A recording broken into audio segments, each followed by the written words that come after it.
Sekretaris Jenderal Peradi Bersatu Ade Darmawan menghadiri gelar perkara khusus kasus tudingan ijazah palsu Presiden ke-7 RI Joko Widodo di Mapolda Metro Jaya, Jakarta Selatan, Senin, 15 Desember 2025. Gelar perkara tersebut diajukan kubu Roy Suryo dan kawan-kawan melalui penyidik Direktorat Reserse Kriminal Umum, Ditreskrimum, Polda Metro Jaya. Ade Darmawan menjelaskan bahwa pihaknya hadir atas undangan resmi penyidik untuk mengikuti gelar perkara khusus yang diminta pihak terlapor. Ia berharap agenda tersebut dapat berjalan lancar dan menjadi forum untuk memperjelas duduk perkara kasus yang tengah ditangani. Menurut Ade, gelar perkara khusus bukan instrumen untuk menghapus unsur pidana atau mengarah pada penghentian penyidikan.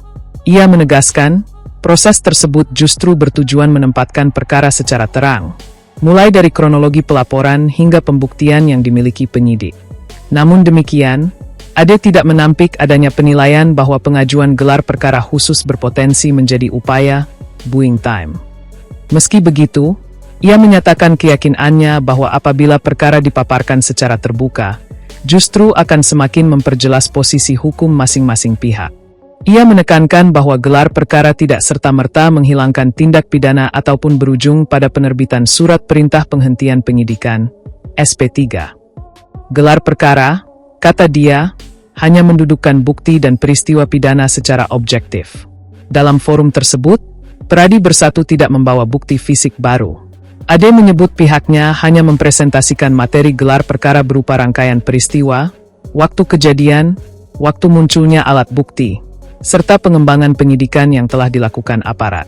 Seluruh paparan tersebut nantinya akan disinkronkan oleh penyidik.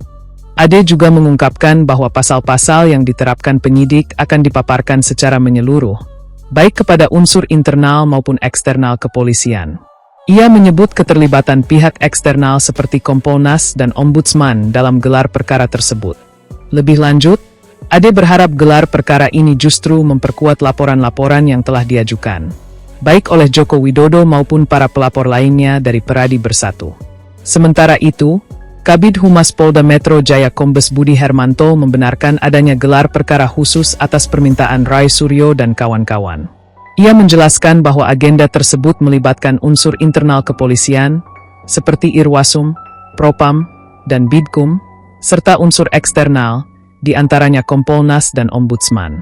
Sebelumnya, kuasa hukum Roy Suryo CS, Ahmad Hozinuddin, menyatakan pihaknya kembali mengajukan permohonan gelar perkara khusus ke Bagian Pengawasan Penyidikan, Wassidik, Ditreskrimum Polda Metro Jaya pada Kamis, 20 November 2025. Permohonan serupa sebelumnya juga pernah diajukan pada 21 Juli 2025, saat Roy Suryo dan kawan-kawan masih berstatus saksi.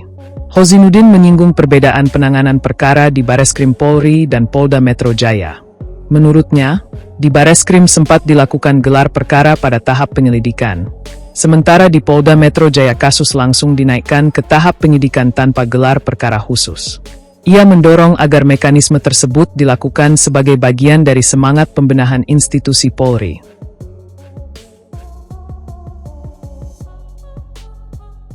Download Tribun X sekarang, menghadirkan lokal menjadi Indonesia.